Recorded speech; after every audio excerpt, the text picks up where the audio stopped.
Salutare și bine v-am regăsit pe canalul meu. La mulți ani pentru 2023, la care n-am apucat să vă spun.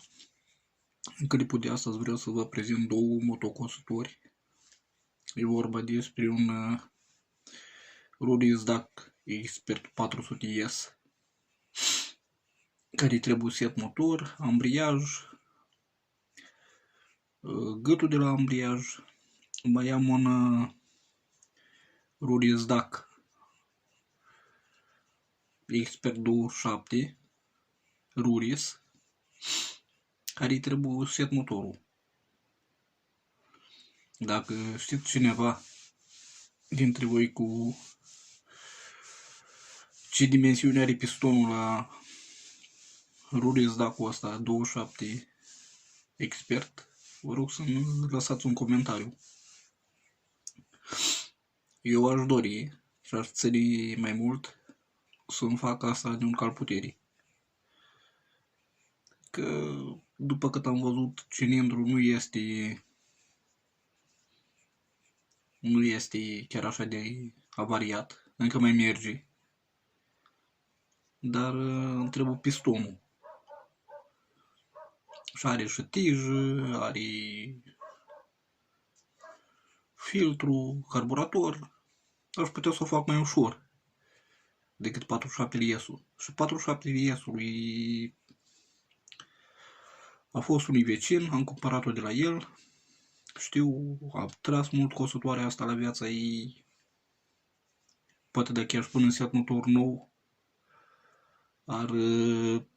ar merge cu brio în continuare, dar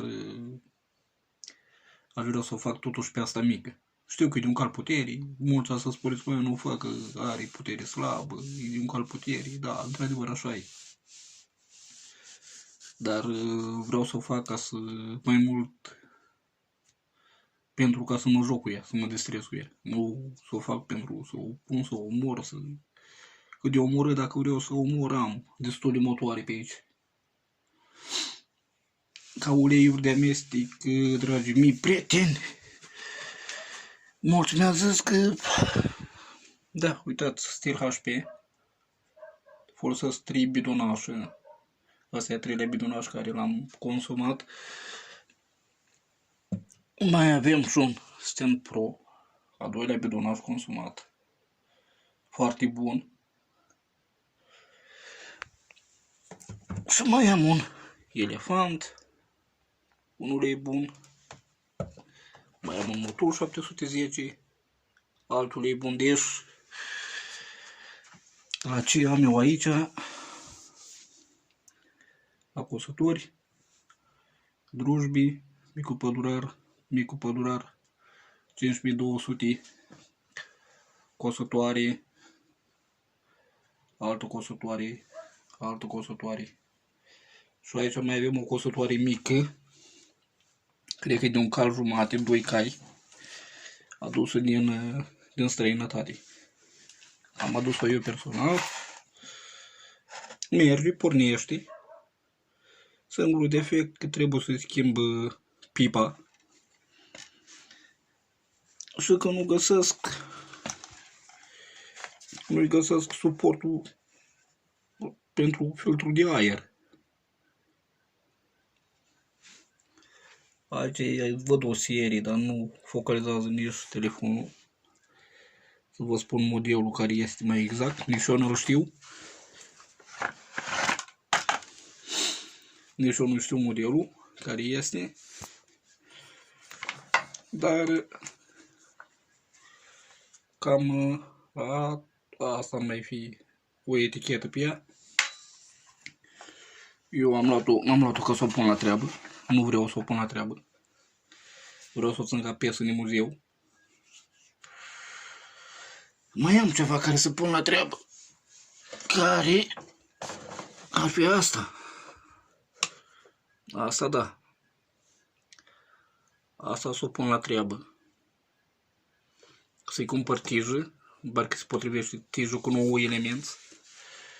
Și vreau să Vreau să o pun la treabă. Vreau să o pun la treabă, măcar să scoată